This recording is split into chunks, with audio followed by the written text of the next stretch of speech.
Mes bien-aimés et bienvenue pour ce nouveau partage autour de la parole de Dieu. Nous continuons sur ce thème que nous avons commencé à aborder la semaine dernière, qui est quand Dieu te résiste. Nous avons dit en introduction qu'il nous arrive tout plein de défis des fois dans nos vies. Nous traversons des saisons où c'est complètement difficile. On n'a pas de débouché, tout est fermé. On a l'impression même pour certains que oui, quelqu'un a fétiché contre moi, quelqu'un m'a lancé une malédiction. Et je vous disais que des fois vous pensez ces choses-là, mais déjà on ne peut pas vous maudire si vous n'avez pas ouvert les portes à la malédiction, parce que la première personne qui a maudit, c'est Dieu, quand vous désobéissez aux règles de Dieu. Et la deuxième chose, c'est de se poser la question, est-ce que je ne suis pas en train de faire quelque chose, est-ce que je ne suis pas dans une situation qui fait que Dieu est en train de me résister? Et je vous disais que sur ce thème, c'est de comprendre qu'il y a deux aspects. Dieu peut s'opposer à vous, parce qu'on a dit, quand Dieu te résiste, c'est que Dieu s'oppose à toi de façon active, c'est-à-dire qu'il bouge tout. Et vous êtes là en train de prier à Dieu, de crier à Dieu pendant des jours, des semaines, des mois, voire des années, et il n'y a pas de débouché, il n'y a pas de solution. Dieu ne répond pas à vos prières, Dieu ne vous parle même pas. Dieu ne vous parle même pas. Vous allez consulter un prophète, le prophète dit je vois rien. C'est ce qu'on a vu dans le texte de Saül. Vous allez prier, Dieu ne vous répond pas. Vous ne faites même plus de rêve, Dieu ne vous répond pas par rapport à la situation. Et je vous disais, posez-vous la question, est-ce que Dieu n'est pas en train de vous résister? Il y a deux choses à prendre en compte dans ça, c'est le discernement et aller consulter Dieu. Quand vous voyez que vous priez pendant longtemps pour des situations, si vous n'avez pas un discernement aiguisé, parce que le discernement, ça s'exerce et ça s'aiguise comme un muscle, d'accord?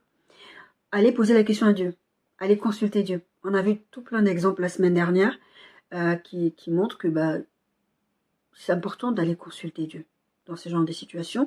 Parce qu'effectivement, si vous ne vous doutez pas de ce qui est en train de se passer, parce que c'est très fort possible que vous ne vous doutiez pas de ce qui est en train de se passer, surtout quand vous êtes loin dans les bêtises, c'est important d'aller demander à Dieu qui est votre papa, l'Esprit de Dieu qui habite en vous, qu'est-ce qui est en train de se passer. Parce que Dieu est peut-être en train de vous résister, peut-être c'est autre chose, mais en tout cas, il faut éliminer ça. Vous savez, pour les femmes de mon âge, par exemple, quand vous allez consulter un médecin, parce que vous commencez à avoir des symptômes qui ressemblent par exemple à des symptômes, parce que chez les femmes, les hormones en fait peuvent provoquer des symptômes qu'on appelle le symptôme prémenstruel, c'est-à-dire que vous avez des seins qui font mal, vous avez des choses qui se passent dans votre corps, et ces symptômes-là peuvent arriver avant que vous ayez vos menstrues, mais ces symptômes peuvent aussi arriver quand vous atteignez un certain âge, c'est-à-dire quand vous entrez dans la période de périménopause, prémonopause et après ménopause, ménopause encore autre chose, mais en tout cas, ces symptômes-là se ressemblent. Et aussi, ça peut être une grossesse. Vous avez les mêmes symptômes pour différentes pathologies, pour différentes situations dans votre cycle. D'accord? Et la seule façon de comprendre ça, c'est d'éliminer, c'est de procéder par élimination. Bon, par exemple, je n'ai plus mes menstrues. Est-ce que ce n'est pas parce que je suis enceinte? Est-ce que je n'ai plus mes menstrues par rapport à l'âge? En fait, c'est toutes ces choses-là combinées, vous allez comprendre que, c'est probable, mais il faut pas procéder par élimination. Ça, c'est ce que j'appelle le discernement. Vous allez voir, Jésus disait, vous êtes capable de reconnaître les saisons en regardant le ciel, etc., mais vous n'êtes pas capable de reconnaître quand le Fils de l'homme se tient devant vous, en fait. Donc là, vous allez discerner. Mais il y a des fois, même en regardant la situation, vous n'êtes pas capable de discerner. Par exemple, pour une personne qui a été déclarée stérile, elle va se dire, ouais, je sais pas, c'est peut-être la ménopause, ou c'est peut-être autre chose, c'est peut-être une maladie grave, parce que aussi, ces symptômes-là peuvent être liés à un cancer ovarien. Je me disais, c'est dingue quand même d'être une femme. D'accord?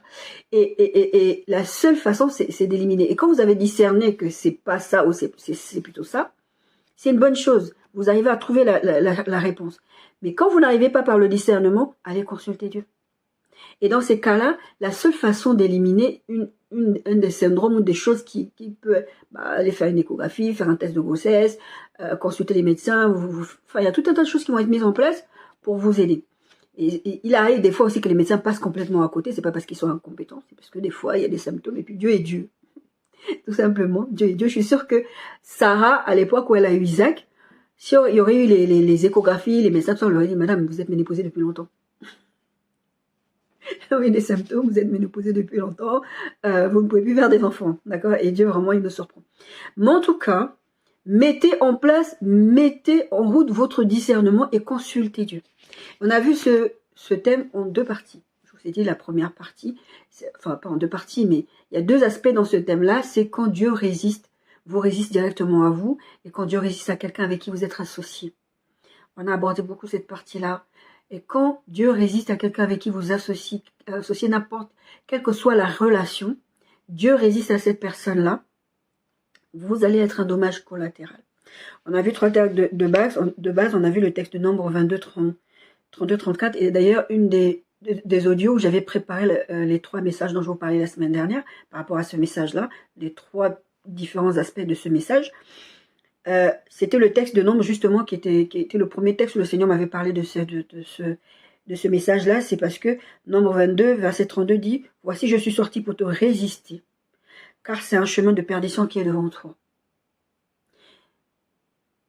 Dieu va utiliser tous les moyens pour vous résister parce que vous êtes en train de prendre un mauvais chemin ou tout simplement pour vous faire comprendre « Je ne suis pas avec toi dans ce chemin-là. » En tout cas, ça revient quasiment à la même chose. En tout cas, Dieu va s'opposer activement à vous. C'est ça que vous devez retenir dans tout ce qu'on est en train de dire. Dieu va s'opposer activement à vous. C'est pour ça que vous allez prier, vous allez intercéder. Des fois, je vous disais la semaine dernière, vous allez demander même à l'église de prier pour vous. Vous allez décréter des temps de jeûne, vous allez dormir par terre, vous allez faire le jeûne de Daniel, le jeûne d'Esther, le jeûne de tout ce que vous voulez. Et vous vous rendez compte que ça ne marche pas. Le jeûne de Jésus et tout. Ça ne fonctionne pas. Posez-vous la question, est-ce que Dieu n'est pas en train de vous résister? Il peut y avoir encore une fois d'autres raisons pour lesquelles, la situation pour laquelle vous priez, Dieu ne répond pas parce que la situation elle est autre part. Moi, ça m'est arrivé de vivre dans des phobies. J'avais une phobie particulièrement qui se déclenche de temps en temps quand je suis en insécurité, quand je me sens émotionnellement en insécurité. Et le Seigneur m'avait expliqué, c'est pas un truc démoniaque, c'est pas une peur qui vient des esprits impurs. Parce que j'ai prié, j'ai jeûné pendant des années. Le Seigneur m'expliquera, c'est parce que t'as pas été sécurisé émotionnellement quand tu étais enfant. Et donc, tu le vis pas en vivant plein de peur. Peur de l'engagement, peur de faire des enfants, parce que moi j'avais peur d'avoir des enfants avant d'avoir ma fille. J'allais méditer, dit, je vais faire du mal à un enfant vu comment j'ai été élevée, vu comment j'ai souffert, vu tous les traumas par lesquels je suis passée. Je vais faire du mal à mon enfant. Donc j'avais tout plein de peurs comme ça et le Seigneur petit à petit, il a travaillé sur mes blessures émotionnelles et il continue encore à travailler sur mes blessures émotionnelles pour que je fasse pas le bazar dans ma vie et dans celle de l'enfant qui m'a confié et dans celle de mon futur conjoint en fait. Et c'est important en fait, c'est pour ça que je vous dis c'est important le discernement, mais c'est aussi important que le Saint-Esprit vienne à votre secours, que vous consultiez Dieu, parce que j'ai prié sur ce sujet-là depuis des années, jusqu'à ce que le Seigneur décide de me répondre. On verra cette partie où il faut être patient avec Dieu. Donc on a vu ce thème en 4 parties, et la 4e partie c'était la conclusion. La partie numéro 1 c'est la partie qu'on a traité la semaine dernière, pourquoi Dieu te résiste. Et la partie numéro 2, c'est comment Dieu te résiste. Enfin, la façon que Dieu utilise pour montrer qu'il s'oppose à toi. Parce qu'on a bien dit que résister dans ce cas-là, c'était vraiment qu'il s'oppose activement à vous. Et la partie numéro 3, c'est comment remédier quand Dieu te résiste. Qu'est-ce qu'il faut faire pour que ça s'arrête? C'est ça que ça veut dire. D'accord? Et le grand 1 qu'on a vu la semaine dernière, petit point numéro 1, Dieu te résiste parce que tu le résistes. C'est ce qu'on a dit. C'est évident. La première chose, tu résistes à Dieu, Dieu va te résister. Et tu te dis, tiens, c'est bizarre. Comment ça se fait que ces portes ne s'ouvrent pas? Mais peut-être parce que tu es en train, toi, de résister à Dieu. Dieu te demande un truc et tu ne veux pas le faire. On a pris en texte de base le texte, par exemple, de Jonas. Il est en train de résister à Dieu. Et voilà. Et ça s'est passé comme ça. Parce que tu es orgueilleux, en point numéro 2. Parce que tu lui désobéis, en point numéro 3. Et le cas de Jonas, c'est vraiment une histoire que Dieu, non seulement Jonas résiste à Dieu, mais en plus il désobéit délibérément à Dieu. Et je disais la semaine dernière, c'est un problème de désobéissance effrontée et délibérée. D'accord? Jonas a décidé, je ne vais pas faire ce que... Il n'a pas dit à Dieu, je ne vais pas faire ce que tu me dis de faire, mais il a décidé qu'il ne le ferait pas. D'accord? Dieu non plus n'est pas venu lui dire, ah, ok, si tu me désobéis, je vais te faire ça. Il lui a rien dit. Dieu a juste agi en conséquence. Il a envoyé dans le ventre du poisson pour lui donner une leçon. Il lui donnera encore aussi une autre leçon avec l'histoire de l'arbre. Mais en tout cas, toujours est-il que Dieu lui a montré que je ne suis pas d'accord avec ce que tu fais. Toi-même, tu ne me dis pas que tu ne veux pas le faire, mais moi-même, je te dis pas aussi que je vais te frapper pour ça. D'accord? On a aussi dit, en point numéro 4, les mauvaises intentions. Tu veux faire, par exemple, montrer que tu as des dons spirituels, et tu veux faire ça pour ton gain personnel. Tu veux faire des... En tout cas, mettez ce que vous voulez dedans, mais tu n'as pas des bonnes intentions. D'accord? Point numéro 5, c'est le mauvais timing. Des fois, Dieu s'oppose à vous dans des situations parce que vous n'êtes pas dans le bon timing. Vous n'êtes pas en train... C'est pas le bon moment. Ça ne veut pas dire que Dieu ne le fera pas, mais ça veut dire que dans ce temps-là, il ne le fera pas. On a vu en point numéro 6 que c'est aussi pour les temps de désert. Des fois, vous demandez des choses à Dieu, vous êtes dans le désert, il ne vous les donnera pas. Parce que vous êtes dans le désert. Vous n'allez pas demander des cailles de la viande dans le désert alors que vous êtes dans le désert. Dieu a prévu la manne, prenez la manne par les cailles. On a dit aussi un petit point numéro 7, tu es en mauvaise compagnie, et c'est là, je disais, vous êtes un dommage collatéral. C'est-à-dire que vous fonctionnez dans un couple, dans une histoire d'affaires avec quelqu'un, et Dieu va vous résister parce qu'en fait, la personne qui est en train de désobéir à Dieu, qui est en train de s'opposer à Dieu d'une façon active elle aussi, en disant à Dieu, je n'ai rien à faire de toi, ou tout simplement en disant, je ne fais pas ce que Dieu me demande, et tu vas payer le prix. Je vous ai pris par exemple l'exemple d'Akam. Et l'exemple de Jonas aussi pareil, mais dans le cas où c'est des dommages collatéraux, c'était les passagers, les marins, les gens qui étaient avec lui dans le bateau, qui étaient en train de devenir des dommages collatéraux. Et je vous disais, Jonas pendant ce temps-là, il dormait. Il était en pays, il dormait tranquillement, dans le bateau. Ils sont fichés. Les autres ont failli mourir, il a fallu que les autres le secouent, lui disent, mais il se passe quelque chose, nous tous on est en train de prier tous nos dieux, et toi tu dors tranquille, qu'est-ce qui se passe? Et je vous ai pris l'exemple de Josias aussi, qui était, Josaphat, qui était associé à Akab, et après avec le fils d'Akab, Josias c'était quelqu'un qui aimait Dieu, qui fonctionnait avec Dieu, qui faisait la volonté de Dieu, mais qui avait souvent des mauvaises associations. Il a failli mourir parce qu'il s'était associé à Akab.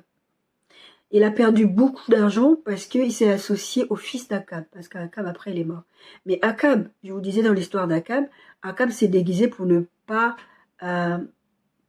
être atteint par l'ennemi. Mais je vous disais aussi la semaine dernière que Dieu avait résolu de détruire Akab. Ce que je ne vous ai pas dit la semaine dernière, c'est que la façon quand vous regardez le texte où Akab a été tué, c'est ce texte dont on a parlé, je vous mettrai la référence si je me rappelle. C'est qu'ils ont failli tuer Josaphat parce que Josaphat était dans son attirail royal et Akab il s'était déguisé. Mais à un moment donné, il y a un qui a tiré une flèche. La façon dont la flèche a dévié pour atteindre Akab, c'était la flèche a été dirigée par Dieu comme Dieu a dirigé la pierre pour tuer Goliath. Quand Dieu s'oppose à vous, et je vous ai dit, je n'ai pas trop insisté là-dessus parce que non, je ne suis pas là non plus pour vous faire peur, mais il faut quand même vous dire les choses. Quand Dieu s'oppose à vous, ça peut arriver jusqu'à la mort. Et je vous disais la semaine dernière qu'après, il y a des prières, oh, peut-être cette personne auprès de Dieu, oh, peut-être cette personne, c'était la volonté de Dieu, Dieu a donné, Dieu a repris. Non. Ne jouez pas avec Dieu. La Bible dit, on ne se moque pas de Dieu, c'est qu'un homme va semer, il va le récolter aussi. La résistance à Dieu peut amener à la mort. Et dans la résistance, je vous ai parlé de cette histoire de désobéissance. Adam et Ève, c'est ce qu'ils ont fait avec Dieu. Dieu leur avait dit, vous en mourrez si vous prenez ça. Ils ont décidé que Dieu ne sait pas plus qu'eux. Je vous disais, l'orgueilleux de base, ils croient savoir mieux que Dieu. Et c'est ce qu'ils ont fait. Le diable vient leur dire, bah non, Dieu vous ment, vous n'allez pas mourir littéralement. Mais ils sont morts. Des fois, vous avez la mort physique, la mort spirituelle qui vous arrive. La mort physique, bon voilà, la personne est morte. Mais la mort spirituelle, des fois, vous ne vous en rendez même pas compte. Si vous arrivez à discerner, vous allez comprendre, bah tiens, je ne rêve plus, je suis plus trop intéressée par la parole de Dieu. Il y a des petites choses comme ça qui vont commencer à vous mettre sur la voie. Mais il y a des fois, vous ne vous rendez pas. Quand vous êtes mort spirituellement, en fait, les morts ne se rendent pas compte qu'ils sont morts. Parce qu'ils sont morts. D'accord ? Point numéro 8, pour attirer votre attention. Et je vais vous donner mon exemple par rapport à ma fille. Il peut arriver que Dieu va utiliser vos animaux, vos enfants, votre conjoint, votre pasteur, n'importe qui, pour attirer votre attention sur quelque chose. Par exemple, quelqu'un qui n'a pas l'habitude, moi j'ai pris l'exemple surtout de ma fille, qui n'a pas l'habitude de se comporter d'une certaine façon, commence à afficher des comportements qui ne sont pas normaux. Essayez de vous demander, est-ce que ce n'est pas Dieu qui est en train d'utiliser cette personne ou cette situation pour attirer votre attention? C'était mon cas et je vous ai donné l'exemple la semaine dernière. Pour vous protéger. Parce que des fois, vous voulez vous marier avec des gens, vous voulez signer des contrats avec les gens. Ça m'est arrivé que le Seigneur me dit, ne signe pas ça. Ne va pas là-bas, ne fais pas ça, quitte cette église, fais comme ça. Et vous dites, non, moi j'aime bien l'église, je suis attaché à mon église. Après, il va vous arriver des sales trucs. Vous allez dire, c'est pas normal, c'est la maison de Dieu, vous allez quitter la foi, il va se passer tout plein de choses. Mais Dieu a essayé de vous protéger. La Bible dit que Dieu parle tantôt d'une façon, tantôt d'une autre pour nous avertir. Afin que nous ne soyons pas, que nous ne tombions pas dans la fausse, que nous n'arrive pas. Dieu veut vous protéger. D'accord? Et c'est important de comprendre que Dieu me résiste peut-être pour me protéger. Donc, j'essaye d'ouvrir sa porte, la porte elle résiste, j'essaye d'aller dans cet endroit résiste. Dieu est en train de me résister parce que il se peut tout simplement que il essaye de me protéger. Et moi, je ne sais pas qu'il est en train de me protéger, tout simplement. Et je vous dis un petit point, c'est parce que Dieu est souverain. Et je vous ai donné l'exemple de Job. Il peut arriver que Dieu puisse vous résister, vous demander à ce que Dieu intervienne dans vos situations. Pourquoi? J'ai tout un tas de choses qui se passent. Dieu ne le fait pas juste parce qu'il est souverain et qu'il veut vous voir souffrir. Non, il y a un objectif derrière. Quand vous regardez l'histoire de Job, il y a un objectif derrière. Dieu avait quelque chose à prouver. Dieu n'a pas donné des enfants à Sarah pendant longtemps parce qu'il avait quelque chose à prouver. Il était en train de résister à la maternité de Sarah parce qu'il avait quelque chose à faire. Il veut bâtir votre foi, il veut faire... Il y a toujours un objectif. Dieu ne vous résiste pas parce qu'il est souverain, juste parce qu'il est souverain. Il pourrait le faire, mais Dieu a toujours des bonnes raisons pour lesquelles il fait les choses. Des fois, par sa grâce, il nous explique de quoi il s'agit. Des fois, il ne nous explique pas. Quand vous avez éliminé, je vous ai donné l'exemple tout à l'heure, quand vous avez éliminé toutes les possibilités et que vous voyez que Dieu ne vous résiste pas pour ça, Dieu est souverain. Soyez patient avec Dieu. D'accord? Nous abordons le grand 2 aujourd'hui qui est comment Dieu te résiste. C'est vraiment les façons que Dieu utilise pour te résister. N'oubliez pas que nos 3 textes de base sont le texte de Jonas où Dieu envoie Jonas à Tarsis et qu'il refuse d'y aller. Le deuxième texte de base, c'est... le premier texte de base, c'est Nombre 22, c'est l'histoire de l'âne et de Balaam. Dieu résistait à Balaam en utilisant son âne. Je vous ai parlé par exemple par rapport aux enfants, etc. Le troisième texte de base, c'est l'histoire de Saül quand il est allé consulter la nécromancienne. Et la Bible dit à ce moment-là que Dieu ne parlait même plus avec Saül. L'Éternel ne lui répondit point ni par les sons, ni par l'Urim, ni par les prophètes. Quelles que soient les façons qu'il voulait que Dieu lui réponde, Dieu ne lui répondait pas parce que Dieu s'opposait à lui, il ne voulait plus de lui.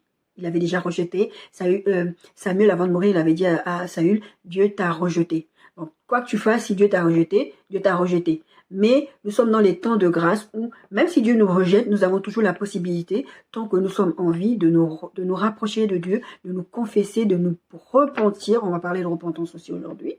Et ça, c'est important pour que Dieu change de chemin. C'est ce qu'il a fait avec l'histoire de Jonas. Il a dit, va à Tarsis, parce que l'objectif des dieux, c'était de les amener à la repentance, pour pouvoir leur pardonner, pour pouvoir avancer avec ces gens-là. Le but, c'était pas de les frapper. Jonas, lui, c'est pas ce qu'il voulait que Dieu les frappe. Bon, ça, c'est encore une autre chose. Mais en tout cas, comment Dieu te résiste et les façons Dieu utilise pour te résister. Et ça, on va voir ça en 9 petits points. La semaine dernière, la première partie, on a vu en 10 petits points. C'est pour ça que ce message prend un peu de temps, parce que je vais vraiment prendre le temps d'expliquer les choses. Je peux le faire et bâcler, et voilà, enfin, bâcler ou pas bâcler, je ne sais même pas si c'est bâcler, mais en tout cas, je peux le faire rapidement. Mais je préfère vous donner des exemples, vous expliquer bien les choses. Comme ça, vous allez prendre les situations côte à côte avec vos situations et dire, ah, est-ce que c'est pas ça? Moi, je sais que souvent, quand je discute avec certaines personnes, elles disent, ah, ce que tu as dit là, c'est vraiment, tu as répondu, parce que j'étais vraiment dans cette situation-là, je comprenais pas trop, j'étais perdue. Et vraiment, Dieu m'a répondu à travers toi. C'est pour ça que je vous ai dit la semaine dernière, et je le redis là en parenthèse, prenez le temps de prier avant d'écouter ce message-là.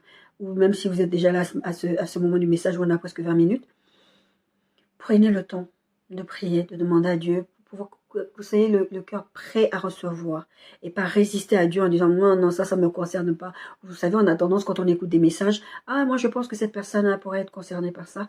On ne se voit jamais, nous, à la place de la personne qui doit se remettre en question. Vous vous souvenez, je vous ai fait ce message, est-ce moi, Seigneur? Une histoire d'orgueil. Vous vivez des situations, vous voyez, ah, c'est plutôt l'autre. Mais eux, les disciples, se sont dit, est-ce que c'est moi qui va tout trahir? Peut-être au fond de toi, tu te dis, non, moi je ne ferai jamais ça. Je ne résisterai jamais à Dieu.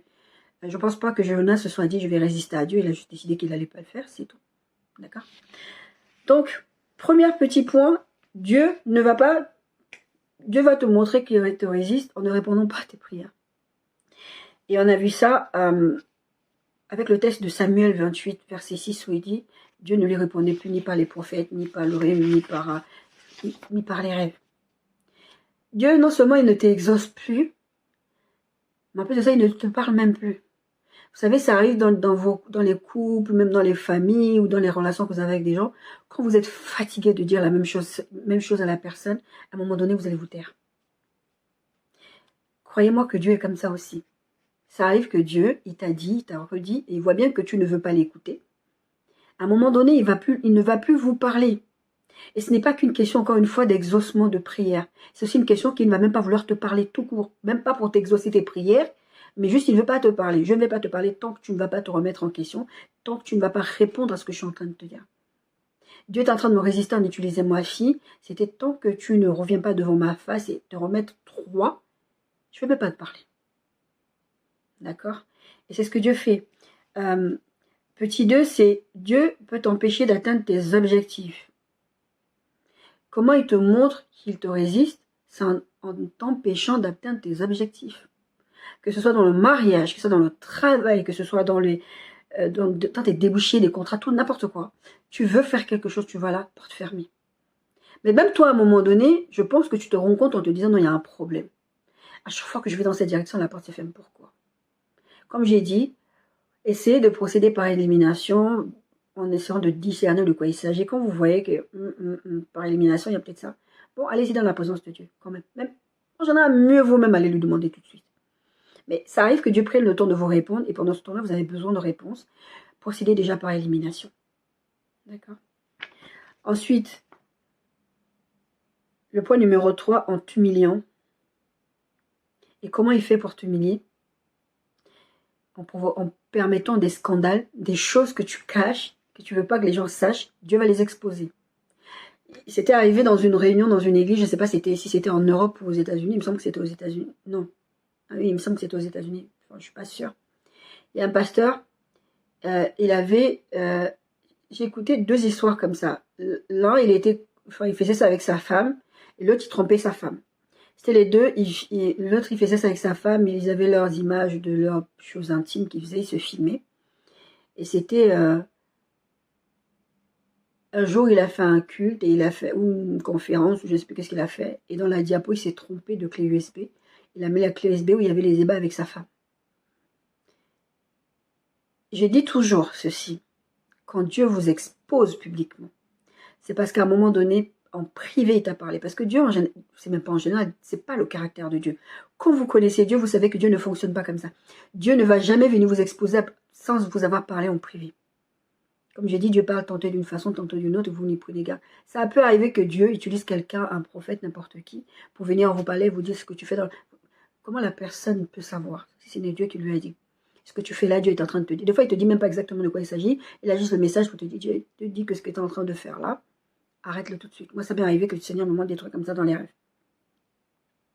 Arrête de faire ça. Et toi, tu n'écoutes pas. La Bible dit, Dieu parle tantôt d'une façon, tantôt d'une autre, on y prend garde.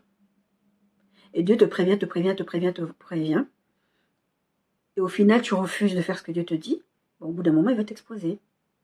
C'est là que vous voyez des scandales. Le pasteur un tel a frappé sa femme. L'autre a fait ceci. Oh là là, c'est quel genre de chrétien? Bon.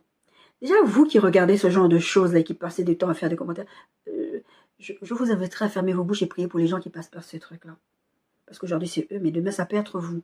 D'accord? Donc, Dieu va vous humilier, permettant des scandales dont vous allez être la victime, vous exposer publiquement. Ça, c'est une façon que Dieu va vous montrer que vous résiste. Parce qu'il vous demande de vous mettre en ordre. Ce n'est pas juste pour vous éloigner de personnes. Non, il demande de mettre votre vie en ordre et vous ne le faites pas. Dieu va vous montrer son opposition, son mécontentement de façon active en permettant qu'il se passe ce genre de choses. Vous savez, la Bible dit que le diable rôde pour chercher qui va dévorer. Mais comment il fait ça aussi? Parce qu'on va voir, il fait ça aussi en entendant que celui-là, il est couvert par Dieu. Il a une porte ouverte, ça veut dire qu'il me laisse l'accès à sa vie. Jésus a dit à ses disciples, Satan n'a rien sur moi. Quand Satan commence à voir quelque chose sur vous, il a le moyen de vous faire chanter. Et Satan, c'est l'être... la Bible parle de lui en thème d'adversaire. Votre adversaire, le diable rôde, c'est ce que la parole de Dieu dit. Vous faites des choses avec lui, il va vous pousser à faire des choses, mais ça va être le premier à vous exposer. Parce qu'il a des choses sur vous, il va avoir un droit légal dans votre vie de faire ce qu'il veut de votre vie. Et vous allez vous dire, oui, on m'a attaqué, ceci. Non, c'est parce que vous faites des choses, vous lui ouvrez les portes et vous devenez son complice. Il y a une vidéo qui tourne en ce moment sur les réseaux sociaux où tu as quelqu'un qui vient dire, si votre ami vient toquer chez vous et vous dit, j'ai un corps dans ma voiture, j'ai tué quelqu'un sans faire exprès ou en faisant exprès, qu'est-ce que vous faites? Il y a des gens qui disent, ah, c'est ma bestie, moi, je peux pas te trahir, je vais t'aider. Et puis, il y a plein de vidéos où les gens ont dit, non, mais tu fais ça, moi, je te dénonce à la police. Parce que vous allez aider quelqu'un qui commet un crime, vous allez être complice du crime avec la personne, même si vous n'avez pas commis le crime. Et je vous disais, en vous prenant l'exemple de Akab et de Josaphat la semaine dernière, Akab était très très méchant. Ça ne le dérangeait pas que Josaphat se fasse tuer. Et les gens qui sont vos amis, qui vous aiment, je vous disais la semaine dernière, si vous aimez les gens, le caractère premier de l'amour, c'est l'amour de Dieu, c'est l'amour. Dieu vous aime tellement qu'il a sacrifié son fils pour vous. Mais vous, comment vous pouvez dire que vous aimez les gens, etc. et vous les mettez dans des situations graves et dangereuses? Ils peuvent même perdre la vie, ils peuvent perdre des trucs. Et ça ne vous dérange pas, vous dormez comme Jonas dans le bateau. Vous n'aimez pas les gens.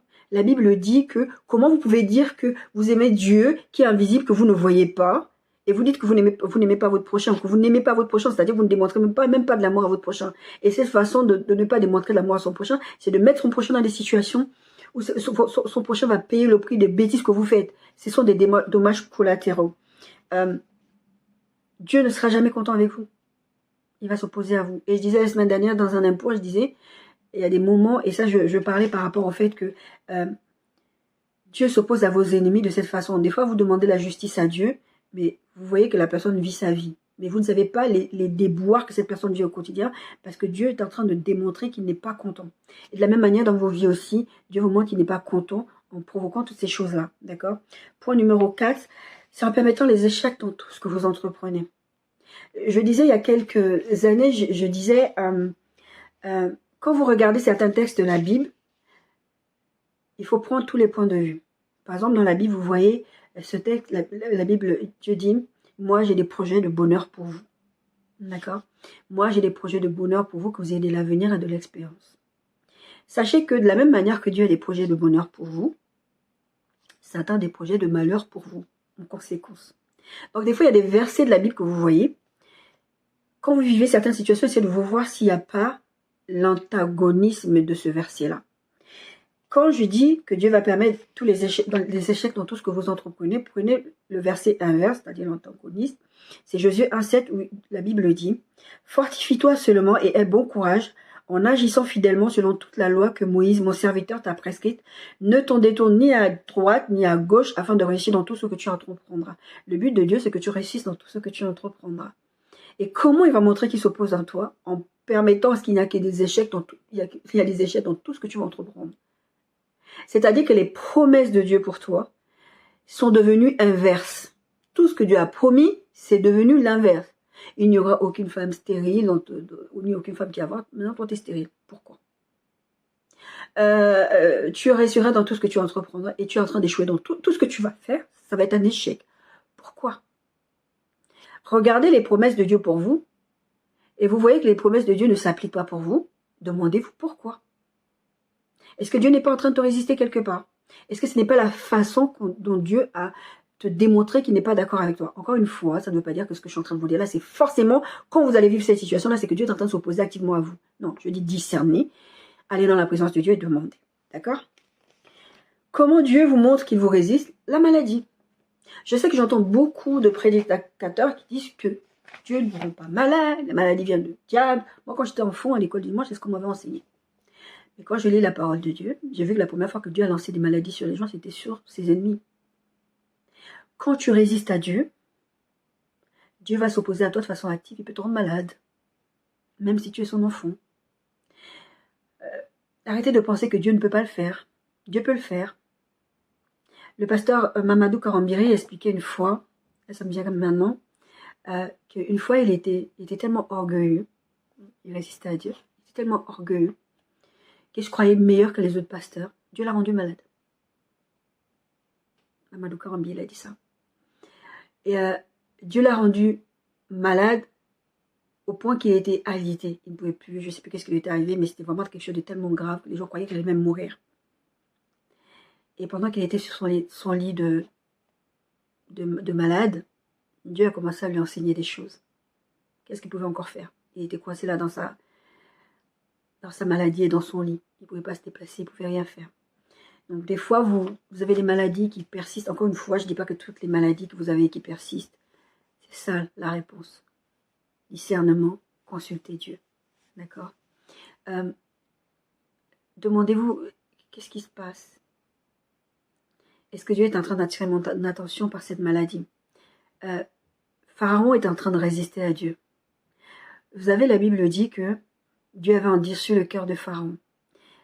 Pharaon n'était pas quelqu'un de gentil et qui ne résistait pas à Dieu, et que Dieu est venu d'un jour au lendemain, comme ça il a dit, tiens, je vais le faire me résister, comme ça je vais montrer ma gloire. Non. Dieu a utilisé la résistance de Pharaon pour encore plus, et puis parce qu'il voulait faire éclater sa gloire, il avait quelque chose à prouver. Mais Pharaon n'était pas quelqu'un de saint dans cette affaire. D'accord? Donc, il a envoyé, une des choses qu'il a fait, c'est envoyer des plaies, des maladies, la mort, plein de choses comme ça, pour montrer qu'il résistait à Pharaon, qu'il était opposé au comportement de Pharaon. Pharaon avait des moments où il disait oui, d'accord, après il recommençait. Donc même si là vous vous repentez, vous demandez pardon, mais dans la repentance il y a deux aspects, il y a le fait de demander pardon, on verra ça, et il y a le fait de changer de voie, de revenir sur le bon chemin. C'est ce que Dieu attendait des Ninivites et c'est ce qu'ils ont fait. Si vous demandez juste pardon et que vous continuez à faire ce que vous faites, Dieu va continuer à s'opposer à vous jusqu'à ce que vous fassiez ce qu'il vous demande.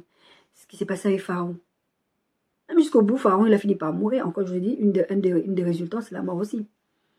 À la fin, Pharaon finira par mourir avec toute son armée parce qu'il s'est dit, bon, j'ai demandé, bon, allez, partez, c'est bon, on vous laisse partir. Après, il est reparti encore les poursuivre. L'ultime truc, c'était la mort. D'accord? Donc, la maladie, je vous ai dit, numéro 6, là, c'est le truc fourre-tout, on va dire. Ce sont les oppositions de toutes sortes. Au travail, à la maison. Je vous ai dit, les enfants vont se mettre à se rebeller dans la maison. Vous avez des enfants. Encore une fois, c'est vraiment voir le avant et ce que vous êtes en train de vivre. Vous avez des enfants qui ont l'habitude de se comporter d'une certaine façon. D'un coup, ils changent et deviennent des rebelles. Posez-vous des questions. Je vous ai pris l'exemple dans la partie numéro 1 que ma fille s'opposait à moi, me résistait, est devenue têtue. Enfin, c'est pas son tempérament. Donc, quand elle commence comme ça, bah, Seigneur, qu'est-ce qui se passe? Et Dieu m'expliquera. Donc, vous allez subir des oppositions de toutes sortes. Vraiment, la personne va vous dire, ah, je veux prendre au travail, ah là là, t'as un bon profil, mais tout va bien. Et puis au moment où ça doit se faire, non. Vous êtes fiancé avec quelqu'un, tout va bien, puis à la dernière minute, le mariage est annulé. Posez-vous des questions. Vous êtes enceinte et vous perdez le bébé. Encore une fois, ne mélangez pas ce que je suis en train de dire. Je ne suis pas en train de dire que toutes les fausses couches, c'est ça. Mais regardez les promesses de Dieu pour vous et demandez-vous pourquoi ça s'est passé comme ça. Dieu n'est pas méchant. D'accord? Donc, je disais en point numéro 6, les oppositions de toutes sortes au travail, à la maison, dans vos relations, tout ça. Regardez. C'est la façon dont les choses vont se passer vont vous montrer qu'il y a peut-être quelque chose qui est en train de se passer. Encore une fois, tout ça, c'est vraiment pour que vous examiniez les situations et que vous voyez, est-ce que cette situation que je suis en train de vivre, que cette personne est en train de me faire subir, est-ce que ce n'est pas Dieu qui est en train de me montrer qu'il est opposé à ce que je suis en train de faire dans ma vie, qui fait que ça se reflète dans les autres domaines de ma vie. D'accord? Que ce soit au travail, publiquement, etc. D'accord? Ça, vous devez aller regarder ça. D'accord? Le point numéro 7, c'est les attaques démoniaques. Je vous dis que Dieu lui-même ne peut pas faire le mal directement. Mais je vous ai aussi souvent expliqué que Dieu va sous-traiter, c'est le diable. Quand il veut atteindre arriver à ses fins, et que ces fins-là, c'est le mal, mais que lui, comme il ne peut pas faire le mal, il va utiliser Satan. C'est ce qui s'est passé avec Job. Donc vous allez vivre certaines attaques démoniaques, et vous demandez pourquoi Dieu a permis ça. Encore une fois, je ne dis pas que toutes les attaques démoniaques, c'est ça. Parce que ça arrive que les attaques démoniaques, vous voyez, c'est juste des attaques démoniaques. Satan vous attaque parce que vous avez une destinée et il veut vous empêcher d'atteindre cette destinée. Mais il faut aussi que vous compreniez que il peut arriver que vous subissiez des attaques démoniaques parce que vous êtes en train de vous opposer à Dieu et Dieu va sous-traiter chez le diable pour que le diable vous attaque. Et quand vous êtes dans des situations où le diable vous attaque, en général, c'est vraiment ça. Quand vous résistez à Dieu dans le sens où vous désobéissez, vous ne voulez pas faire ce que Dieu vous demande, en général, vous allez résister comme ça longtemps, quand vous avez décidé de faire ce que vous voulez. Mais quand Satan vous attaque, c'est tellement violent que vous allez aller vers Dieu. Donc, si Dieu doit utiliser le diable, il va le faire, d'accord? Pour que vous puissiez aller dans sa présence, encore une fois, discernement, et aller dans la présence de Dieu, demander de quoi il s'agit. Donc, Vous allez subir des attaques démoniaques, des trucs dans le sommeil, des accidents de circulation. Encore, on a parlé de la maladie, mais là, c'est vraiment, Satan va provoquer des situations pour vous faire du mal. Dans l'histoire de Job, c'est ce qui s'est passé. Tu as laissé Satan faire. Bon, l'histoire de Job, c'était vraiment un autre cas. Mais en tout cas, Dieu a laissé Satan faire. Satan a tué ses enfants, Satan l'a rendu malade, plein de trucs comme ça. D'accord? Mais Dieu a permis ça. Pourquoi? Parce qu'il avait encore une fois son objectif derrière. En tout cas, Dieu peut laisser Satan vous attaquer. Parce qu'il sait qu'à un moment donné, vous allez aller implorer Dieu pour que ça cesse. Discernement, consultez Dieu. Toujours. En poussant tes contacts, numéro 8, à se détourner de toi. Votre patron se parler bien avec vous. Vous avez un débouché au niveau d'un contrat, d'un business. Vous aviez rencontré quelqu'un qui était prometteur pour une relation amoureuse, une femme, voilà.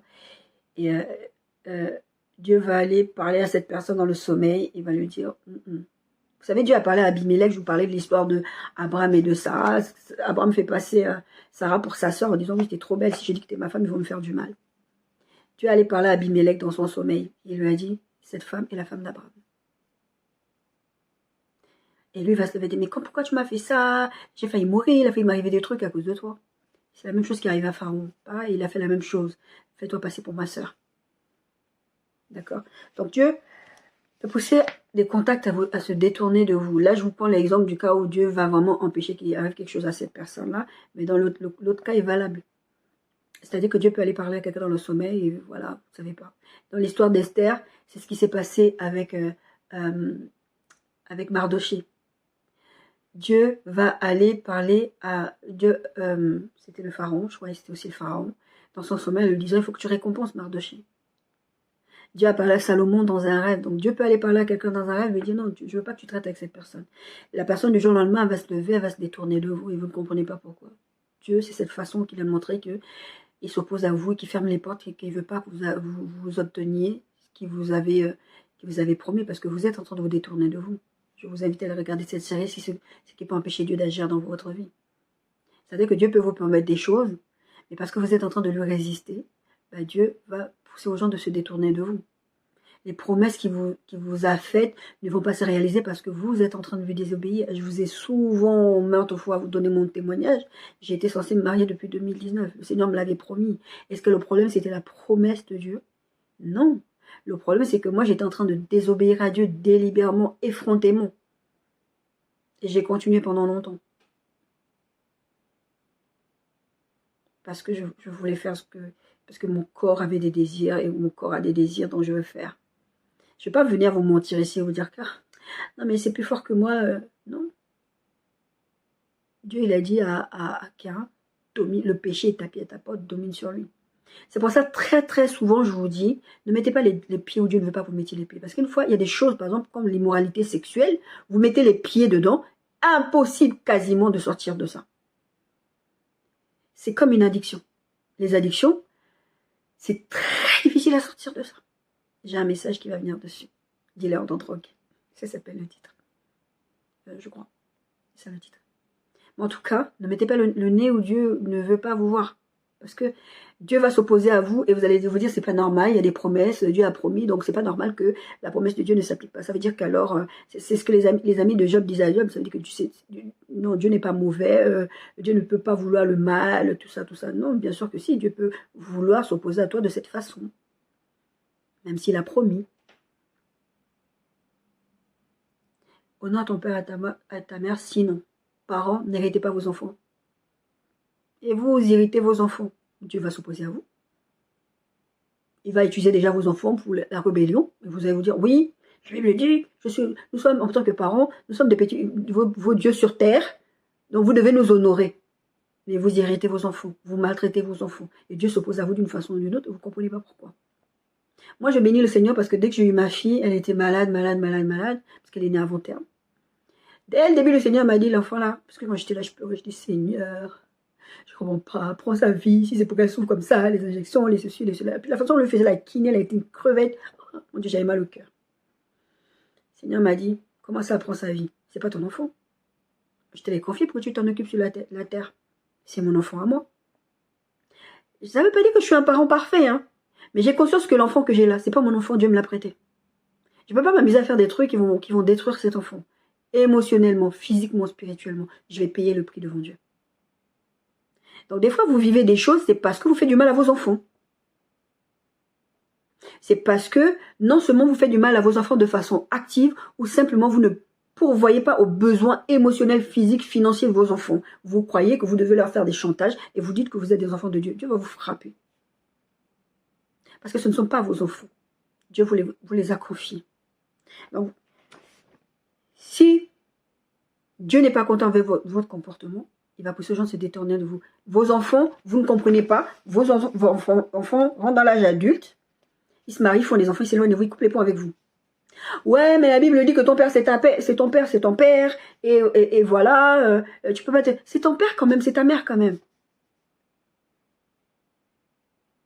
Vous voulez que vos enfants soient en contact avec vous alors que vous êtes toxique. Et vos enfants, ils vous montrent leur rébellion, leur mécontentement vis-à-vis de vous en coupant les ponts avec vous. Remettez-vous en question. Je dis ça, je ne dis rien. Proverbe 16:7. Quand l'Éternel approuve les voies d'un homme, il dispose favorablement à son égard même ses ennemis.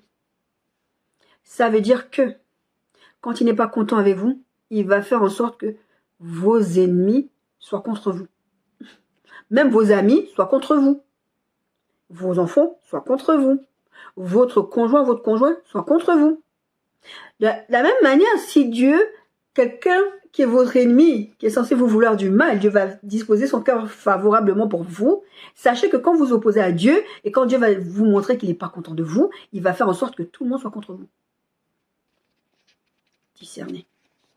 Repentez-vous. Romains 8:31. Que dirons-nous donc à l'égard de ces choses si Dieu est pour nous, qui sera contre nous? Pareil, je vous ai dit, prenez des fois les versets, mettez les versets à l'inverse, vous allez comprendre des fois le sens où Dieu veut vous emmener. Si Dieu est pour vous, qui sera contre vous? Mais si tout le monde est contre vous, posez-vous des questions. Encore une fois, je ne dis pas que quand tout le monde est contre vous, ça veut dire que. Parce que ça arrive que tout le monde est contre vous, mais c'est parce que vous êtes en train de suivre Dieu. Les 800 prophètes contre un prophète. Et le un prophète était avec Dieu. En fait, ce que je vous dis tout ça, remettez-vous en question. Sondez-vous. Cherchez dans votre cœur. Est-ce que c'est pas Dieu qui est en train de s'opposer à moi? On est en train de parler du grand 2. Comment Dieu vous montre qu'il n'est pas content avec vous. Sa façon de vous montrer qu'il est opposé activement à vous. Ce sont ces choses. En poussant vos contents de votre se détourner de vous. Point numéro 9. En utilisant tes enfants, tes animaux. Et ça, depuis tout à l'heure, je vous en parle plusieurs fois. Les animaux, des fois les animaux. Le chien, le chien dans la maison, il aboie tout le temps. Il fait pipi partout tout le temps. Et le chien n'a pas l'habitude de faire ça. Il fait ses besoins partout tout le temps. Sur votre canapé. Ça va vous dégoûter. Demandez-vous pourquoi le chien fait ça. Parce que les chiens sont très très intelligents. Et Dieu leur a doté de capacités. Vous vous rendez compte que un chien est capable de retrouver un enfant disparu, une personne disparue, trouver des cadavres, parce qu'il a des capteurs olfactifs puissants. Il y a même des chiens qu'on appelle des chiens pour... comment on appelle ça? J'ai oublié le mot en français. En tout cas, c'est des chiens qui sont entraînés pour aider des personnes en situation de handicap, que ce soit physique ou des choses qui ne se voient pas forcément. Par exemple, il y a des chiens qui sont entraînés à détecter quand une personne va faire une crise d'épilepsie, quand une personne va faire une crise, un AVC ou des choses comme ça, ou un diabète. Les chiens sentent ces choses-là.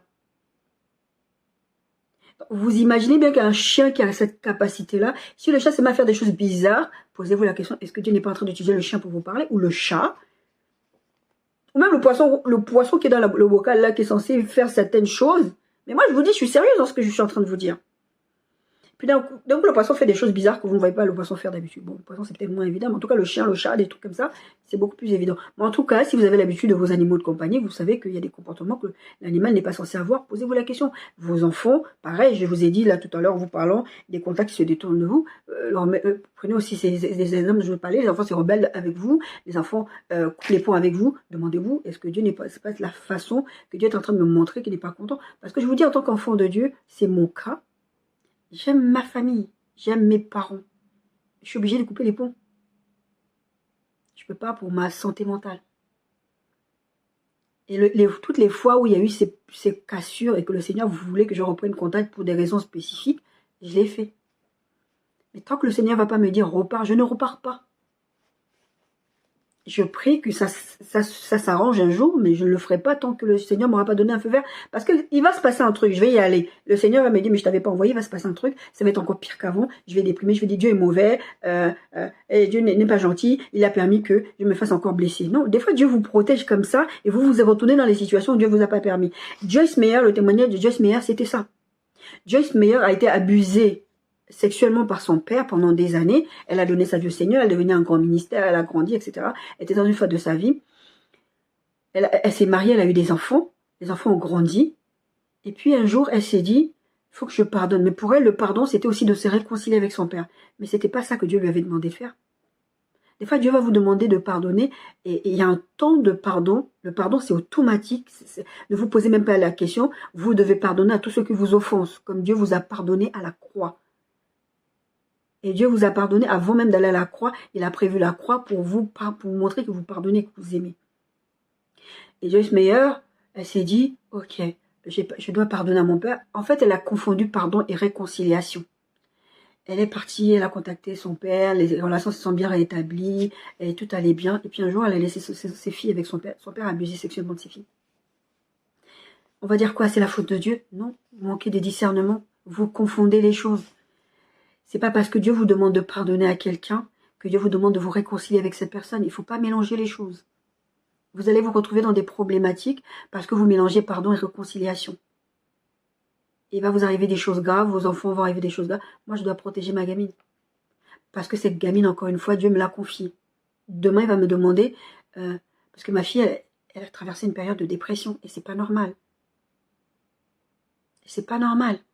Parce qu'il y a plein de choses, l'enfant était perturbé.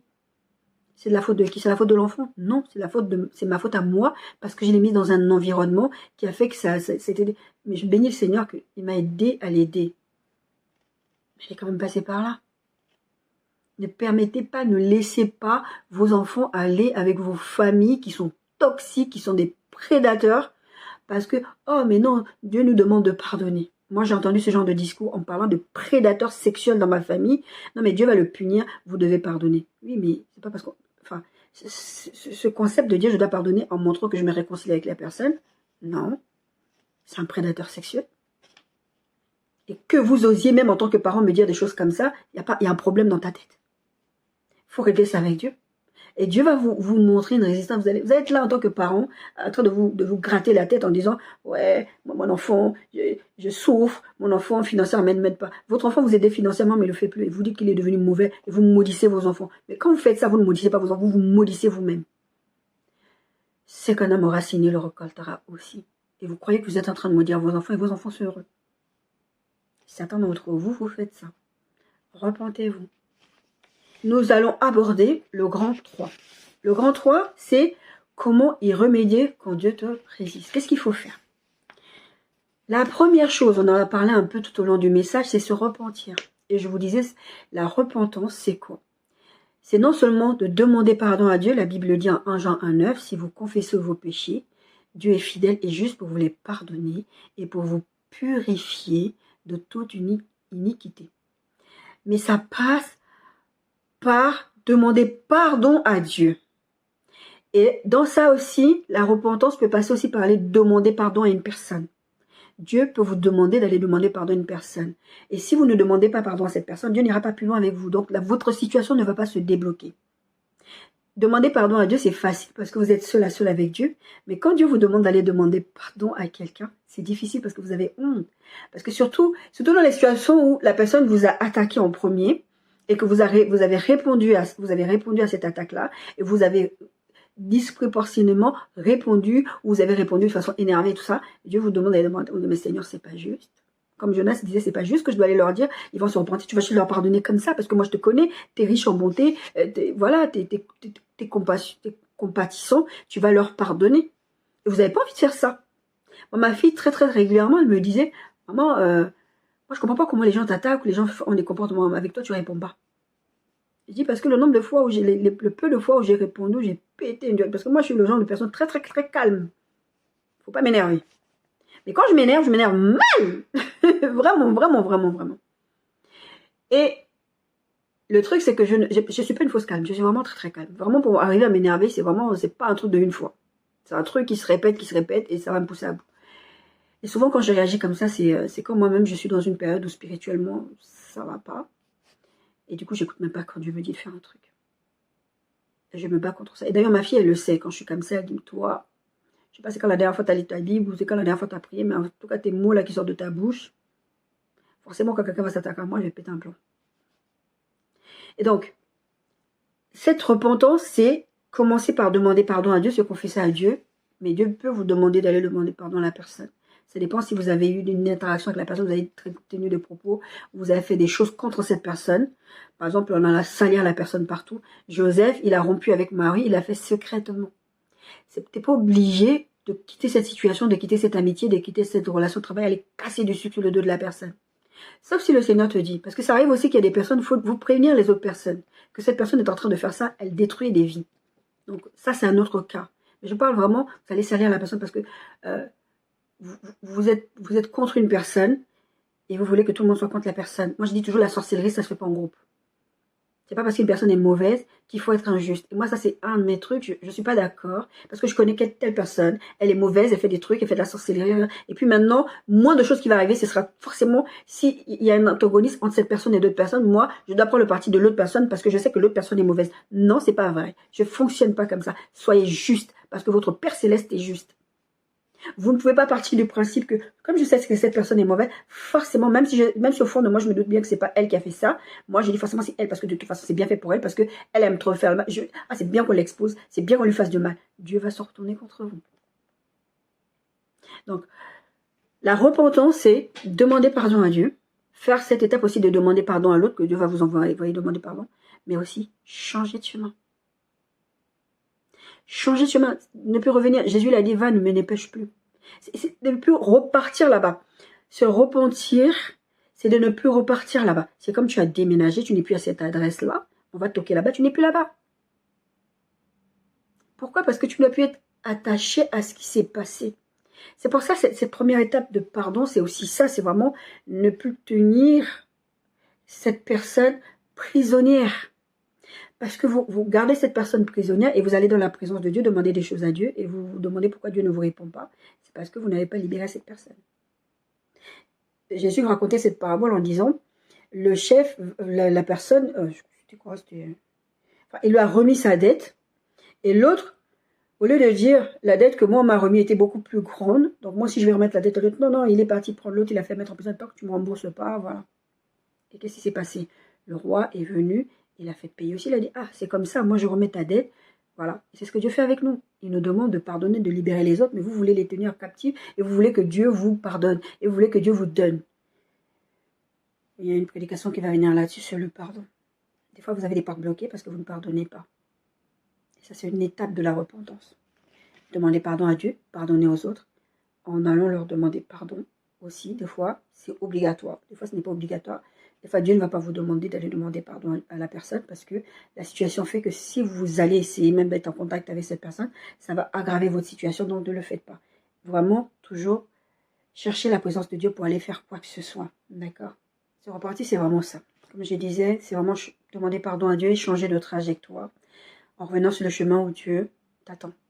C'est ça, parce que Dieu n'ira pas plus loin, c'est ce que je vous disais, Dieu n'ira pas plus loin avec vous si vous ne revenez pas sur la bonne trajectoire. Parce que le but de demander pardon à Dieu, ce n'est pas simplement de demander pardon à Dieu. Parce que Dieu va vous pardonner, mais il va aussi vous purifier. Et toutes ces choses-là passent par le fait de ne plus retourner dans la saleté. Donc, revenir sur le chemin où Dieu vous attend. Le numéro 2, comment remédier quand Dieu te résiste, quand Dieu s'oppose de façon active à toi, après la repentance, c'est t'humilier devant lui. 1 Pierre 5, 7, on a vu déjà dans un des points qu'on a vu la semaine dernière. Car Dieu résiste aux orgueilleux, mais fait grâce aux humbles. Humiliez-vous donc sous la main puissante de Dieu, afin qu'il vous élève au temps convenable. La Bible le dit bien, au temps convenable. C'est pas avoir des mauvaises intentions, comme on a vu un des points la semaine dernière, dire, si je m'avais m'humilier devant Dieu, si je me mets comme ça, Dieu va forcément m'élever, parce que la Bible dit ça. Au temps convenable. C'est pas vous qui décidez. C'est Dieu qui va décider de vous sortir de cette situation au temps où il aura décidé. Vous vous rendez compte que des fois, vous entrez dans des situations qui durent dans le temps, vous faites des conflits de voisinage, vous faites des conflits avec vos parents, vous faites des conflits avec vos enfants, vous êtes dans des situations depuis longtemps, et vous vous demandez à ce que Dieu, instantanément, des fois, règle les situations. Les blessures émotionnelles demandent un temps pour les réparer. Vous ne pouvez pas demander à Dieu, des fois, c'est pas qu'il n'est pas capable, il est capable, mais pour que la chose puisse être pérenne, que ça dure bien, que ce soit vraiment bien intégré, ça demande du temps. Laissez à Dieu le temps. D'accord, on verra ça. Et le verset 7 dit, « Et déchargez vos soucis de tous vos soucis, car lui-même prend soin de vous. » Donc pendant ce temps, donc cette étape de s'humilier devant Dieu, parlez-lui de toutes les peines que vous avez, déchargez-vous-lui. Si Dieu a fermé les portes au niveau financier, au niveau du mariage et tout ça, mettez tout ça devant lui. Dites, voilà Seigneur, je sais que moi-même je suis allée dans ces situations-là. Moi, cette histoire de mariage, c'était ça depuis 2019. Au début, j'étais très fâchée contre Dieu parce que j'avais vraiment cette attitude de dire, Seigneur, pourquoi tu es venu me parler de mariage en 2019? Tu n'avais pas l'intention de me donner le mariage en 2019. C'est pas comme si tu ne savais pas que j'allais pécher contre toi, parce que tu le sais, tu le savais. Donc, il fallait pas me dire que je vais marier. Et pourquoi Dieu a fait ça? Dieu voulait que j'ai de l'espérance. Jérémie 29:11, pour que vous ayez de l'avenir et de l'espérance. Ce n'est pas pour que je pêche que j'ai dit que de toutes les façons, tu as dit que tu vas le faire, alors pourquoi tu ne le fais pas? C'est pas la peine de me le dire. C'est l'orgueil aussi. Ben forcément, Dieu va donner. Encore une fois, c'est cette phrase que j'utilise très régulièrement en vous disant, une leçon pas apprise va être répétée. Dieu va continuer à vous résister tant que vous n'écoutez pas et que vous ne faites pas ce qu'il vous demande de faire. Donc, déchargez-vous sur lui, humiliez-vous. Et Dieu va vous faire grâce. L'humilité, la Bible dit, Dieu résiste aux orgueilleux, mais il fait grâce aux hommes. L'humilité va vous emmener loin et va vous élever au temps convenable. Au temps de Dieu, pas à votre temps. Pas vous dire, ah ben j'ai demandé. C'est comme, vous trompez votre épouse et votre épouse le découvre. Elle décide de vous pardonner parce qu'elle a décidé, parce qu'elle n'est pas obligée de se remettre avec vous, elle peut demander le divorce, la Bible le permet. Et vous dites que maintenant votre épouse, j'ai envie qu'on fasse l'amour ce soir. Et votre épouse dit non, je ne suis pas prête pour ça. Et vous en voulez à votre épouse parce que mais je t'ai demandé pardon, normalement, puisque tu m'as pardonné, tu dois me donner. La Bible dit, ton corps ne t'appartient pas. Vous manipulez les gens pour arriver à vos fins. Et vous ne comprenez pas pourquoi Dieu vous résiste. Ça ne marche pas comme ça. Laissez à Dieu, de la même manière, vous devez laisser à Dieu le temps de faire ces choses. De la même manière, vous devez laisser le temps à l'autre personne que vous avez offensé de se remettre de cette situation. Il y avait un type, c'était le pasteur Roland Dallot qui avait prêché sur la méchanceté au milieu des chrétiens. Et il disait, le monsieur avait trompé sa femme. En trompant sa femme, et c'était un pasteur, il avait trompé sa femme et il a contracté le sida. Non seulement il trompe sa femme, mais en plus de ça, il ne se protège pas. Et il a contracté le sida. Et quand il a contracté le sida, ce monsieur avait des rapports avec sa femme. Il savait qu'il était séropositif. Mais il continue à avoir des rapports avec sa femme. Ça, c'est la méchanceté. Je vous parlais par rapport à Cap tout à l'heure. Les personnes s'opposent à Dieu et vous mettent dans des situations, c'est la méchanceté. Et ils vont voir le pasteur Roland Dallot, ils en parlent et tout. Et bon, il y a un travail qui est fait derrière. La femme pardonne au monsieur. Et on fait les tests. Finalement, la femme, elle est séronégative. En tout cas, elle n'a pas chopé la maladie. Et le monsieur, il se permet de se plaindre au pasteur Roland Dallot en disant, pasteur, faut lui parler parce que c'est pas normal qu'elle m'ait pardonné, qu'elle veut pas qu'on ait des rapports sexuels et non protégés. Le pasteur était choqué, il lui a dit, mais ça va pas. Non seulement tu l'as trompée, elle a accepté de te garder. Dieu merci qu'il l'a préservée de la maladie. Je vous disais tout à l'heure, Dieu peut permettre la maladie, mais là, il a préservé cette femme-là. Et toi, tu veux qu'elle continue à avoir des rapports sexuels avec toi sans se protéger. Dieu, la Bible dit que Dieu tient compte des temps d'ignorance. C'est un peu cette façon de dire que la femme, elle était ignorante de la situation et Dieu l'a quand même protégée. D'accord? Et quand ils ont découvert les choses, qu'est-ce qui te dit que maintenant qu'elle sait, la situation, elle peut quand même pas, elle va quand même le choper.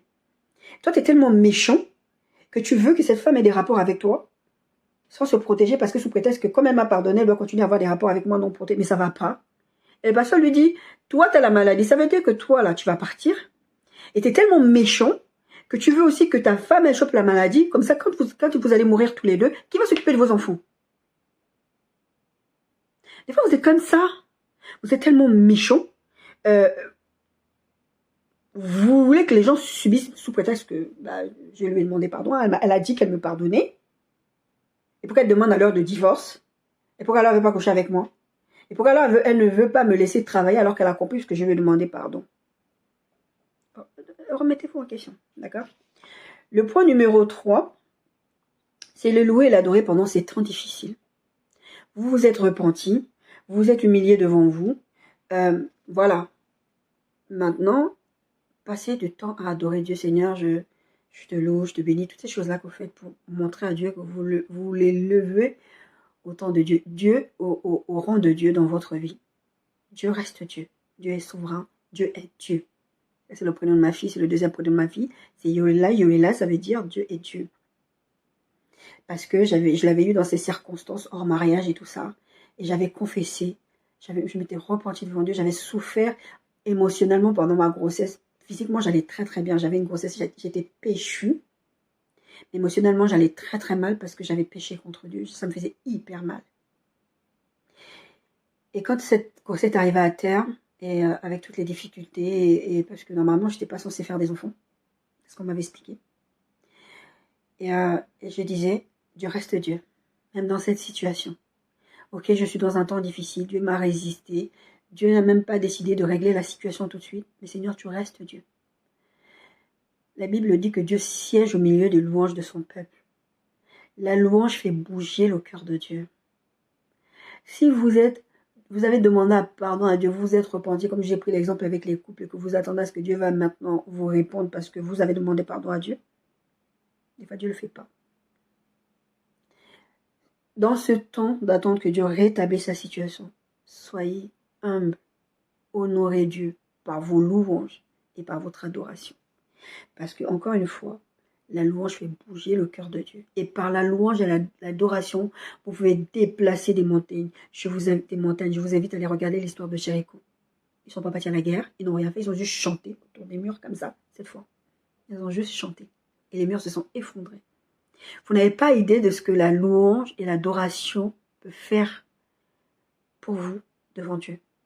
Je vous invite à aller regarder. Vous pouvez regarder sur YouTube, vous pouvez acheter le livre. Moi, je l'ai le livre aussi. Du docteur Atom Sumbuma sur la louange et la direction, l'adoration, la différence des deux. C'est une très belle étude. Pas qu'une belle étude, c'est une étude édifiante. Je vous invite à aller la regarder. Numéro 4, de comment remédier quand Dieu vous a résisté, Dieu vous a montré qu'il n'était pas d'accord avec votre comportement. C'est être intime avec le Saint-Esprit. Ça, c'est ma mission, je vous dis toujours.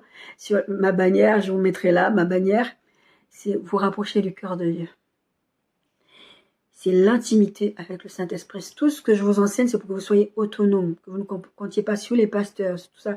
Et le but d'un pasteur, d'un leader spirituel que nous sommes, c'est de vous amener à vous rapprocher vous-même de Dieu. Que vous ne soyez pas dépendants des hommes et des femmes de Dieu, des serviteurs et des servantes de Dieu. Que vous sachiez faire les choses par vous-même. Dieu nous a placés sur votre chemin pour vous aider, vous accompagner, etc. Mais votre pilier, c'est le Saint-Esprit. Vous devez être intime avec le Saint-Esprit. Et comment faire pour être intime avec le Saint-Esprit? C'est de parler des cœur à cœur avec lui. On a parlé du temps de désert, c'est prendre vraiment dans les temps de désert, c'est vraiment que lui et vous. De faire des temps calmes, j'appelle ça des temps calmes parce que c'est vraiment des temps où je mets une musique prophétique, pas de paroles, juste une musique prophétique derrière et je fais taire mes pensées et j'écoute ce que le Saint-Esprit a à me dire. J'ai reçu beaucoup de révélations sur moi-même, sur ma fille, sur mon futur conjoint, sur ma famille, sur des gens, sur des célébrités, pas des célébrités, c'est des hommes de Dieu connus ou pas, dans les temps calmes avec Dieu. Et des fois que ça arrive, quand je mets longtemps, j'ai pas fait de temps calme. Et quand je l'ai refait, je dis, mais Nadia, pourquoi tu n'as pas fait... Tu sais très bien que ces temps-là, c'est des temps où le Saint-Esprit va te parler. Pourquoi En fait, tu perds du temps. Parce que Dieu a des choses à te dire. Et je vous ai fait ce message de mettre Dieu à la première place, parce que Dieu a des choses à vous dire. Je vous prenais cet exemple d'histoire de multiprise. Dieu veut être le premier dans votre vie parce qu'il a des choses à vous dire. Et cette histoire de cœur à cœur avec Dieu, c'est vraiment ce temps où vous êtes ensemble et Dieu va vous donner des révélations, des choses. Quand Jésus est sorti dans le désert, quelque temps après, il va dire à ses disciples, je vais mourir, je vais aller à la croix. Pourquoi? Parce qu'il passait des temps de cœur à cœur avec Dieu, avec le Saint-Esprit, cette intimité qui lui permettait de recevoir des révélations. Quand il dit comment il s'appelle, mince, j'ai oublié son prénom, celui qui s'est trouvé celui-là, il dit, non mais toi tu as un cœur pur, est-ce que c'était Thomas ou c'était qui là? Bref, il dira des choses parce que le Saint-Esprit lui a révélé. Parce que n'oublions pas, Jésus s'est dépouillé de sa nature divine en venant sur la terre, donc il fonctionnait comme nous autres qui fonctionnons avec le Saint-Esprit. D'accord? C'est pour ça que c'est important, cette intimité avec le Saint-Esprit. Si Jésus ne s'est pas passé du Saint-Esprit pour fonctionner sur la terre, nous ne sommes pas mieux que Jésus pour dire qu'on va se passer de l'intimité avec le Saint-Esprit. On ne peut pas fonctionner sur cette terre sans le Saint-Esprit. Je vous ai fait une série de 7 semaines, chiffre 7, pour vous parler du Saint-Esprit, pour vous montrer à quel point il est important. Vous ne pouvez pas faire les choses de Dieu sans Dieu, c'est-à-dire sans le Saint-Esprit. C'est ce que Jésus disait quand il disait, sans moi, vous ne pouvez rien faire, parce que vous êtes les sarments. Sans moi, vous ne pouvez rien faire. C'est-à-dire sans le Saint-Esprit. Si vous êtes là avec le Saint-Esprit, vous ne le calculez jamais, et vous ne vivez jamais des victoires, et vous vivez jamais des choses, vous plaignez que, je ne vis pas ça, je ne vis pas ça. Mais c'est parce que vous ne calculez pas le Saint-Esprit, vous ne fonctionnez pas avec lui. Il y a des choses qu'il va faire naturellement, parce que c'est sa nature, c'est comme moi en tant que parent, je suis censée donner à manger à mon enfant, mais il y a des choses, si mon enfant n'a pas cette espèce d'intimité avec moi, ou des choses, à certains âges, je dis bien, c'est pas moi qui vais le faire. Si elle ne vient pas me demander qu'est-ce que tu veux, si elle ne vient pas dans ma présence, ma fille, très souvent, il faut qu'elle vienne me dire les choses pour que je comprenne ce qu'elle est en train de vivre et aussi pour que je puisse l'aider. Si elle ne vient pas dans ma présence, je ne vais pas savoir. La différence, c'est que le Saint-Esprit sait, mais le Saint-Esprit, il veut toujours que vous veniez dans sa présence. Quand je vous parlais de discernement, c'est le Saint-Esprit qui va vous donner le discernement. C'est le Saint-Esprit qui va vous révéler ce qui est en train de se passer en vous. C'est pourquoi Dieu est en train de vous résister. L'ange de l'Éternel, qui, comme je vous ai dit dans l'Ancien Testament, quand vous voyez l'ange de l'Éternel, qui a des comportements de la divinité, donc de Dieu, c'est Jésus. Et l'ange de l'Éternel, il dit, parce que il dira à Balaam, il dira, je voulais te tuer. Même l'âne, il m'a vu. L'ânesse m'a vu. Toi, tu ne m'as pas vu. Toi, tu ne m'as pas vu parce que tu es tellement focalisé sur tes bêtises. J'ai failli te tuer, j'allais laisser en vie l'âne. La vie de l'âne avait même à ce moment-là plus de valeur pour Jésus que Balaam. S'il vous plaît, mes bien-aimés, l'intimité avec le Saint-Esprit, c'est la clé de toute votre vie sur cette terre, avec Dieu. Votre truc qui vous rapproche de Dieu, qui fait que c'est la base de votre relation avec Dieu, c'est la foi. La foi en Jésus-Christ. On a parlé de ça quand on a parlé du Saint-Esprit. Mais votre fonctionnement avec Dieu au quotidien, c'est quand vous allez dans l'intimité avec le Saint-Esprit. Sinon, ça ne peut pas fonctionner. D'accord? Et la cinquième chose, c'est être patient avec Dieu dans la résolution de ta situation. Et ça, tout le long de ces derniers points, je vous en ai un peu parlé quand je vous disais que au temps convenable. Je vous ai dit quand je vous ai lu ce texte d'un Pierre 5, verset 6, afin qu'il vous élève au temps convenable. Il y a toujours un temps convenable avec Dieu. Soyez patient avec Dieu dans la résolution de vos situations. Vous vous êtes repenti, vous êtes humilié devant Dieu. Ça ne vous coûte rien. Vous êtes dans la louange, l'adoration. Ça ne vous coûte rien non plus d'attendre. Parce que vous avez conscience que Dieu vous aime. Je vous dis très régulièrement que Dieu a des projets de bonheur pour vous, afin que vous ayez de l'avenir et de l'espérance. Soyez patient avec Dieu dans la résolution de ces situations-là. Parce qu'encore une fois, comme je vous l'ai dit tout à l'heure, vous vous êtes mis dans ces situations-là, des fois même pendant très très longtemps, des fois même pendant des années. Et vous demandez à ce que Dieu, comme ça, d'un coup de baguette magique, il fasse les trucs. C'est pas qu'il en est incapable, c'est que vous avez besoin d'apprendre. C'est pareil, Dieu, des fois vous demandez de l'argent à Dieu, Dieu ne va pas vous donner forcément de l'argent comme ça, il va vous apprendre les finances. Mais vous voulez qu'on vous donne de l'argent. Le pasteur Atom Zumbouma, une fois, il disait, quand il est parti ouvrir une des églises dans une ville à l'intérieur du pays, les gens demandaient de l'argent, et au début, il donnait, après il s'est rendu compte qu'il ne leur rendait pas service. Il fallait qu'ils apprennent le management, l'argent, comment faire, investir dans des petites choses, faire des petits business pour pouvoir eux-mêmes avoir leur argent. Vous-même, ça vous énerve quand vous êtes par exemple en Occident et que vos familles vous demandent tout le temps de l'argent, tout le temps de l'argent, tout le temps de l'argent. Vous dites, mais c'était hier ou avant-hier, je regardais une vidéo là-dessus où la personne dit, avec tout l'argent qu'on a envoyé à ces gens-là, ils auraient déjà dû faire des business, faire des études pour s'en sortir. Il y a une dame, je crois que c'était une Guatémalta, qui a fait une vidéo qui a dit, son père avait pris une décision à un moment donné, il en avait marre d'envoyer de l'argent au pays. Qu'est-ce qu'il a fait? Il leur a fait une proposition. Il a dit, soit je vous envoie de l'argent, vous allez faire l'école et vous allez vous aider plus tard, en fait, vous allez prospérer de vous-même.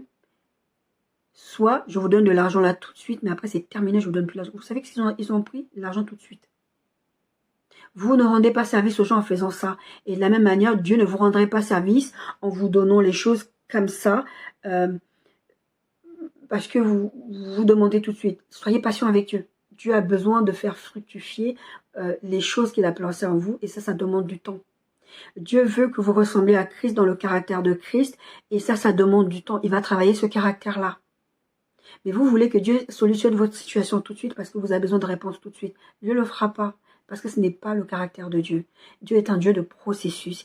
Et ça va demander du temps. C'est pas parce que lui, il a besoin de temps. Mais le temps, c'est vous qui en avez besoin. que vous en ayez conscience ou pas.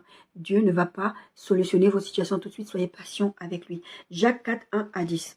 D'où viennent les luttes et d'où viennent les querelles parmi vous? N'est-ce pas de vos passions qui combattent dans vos membres?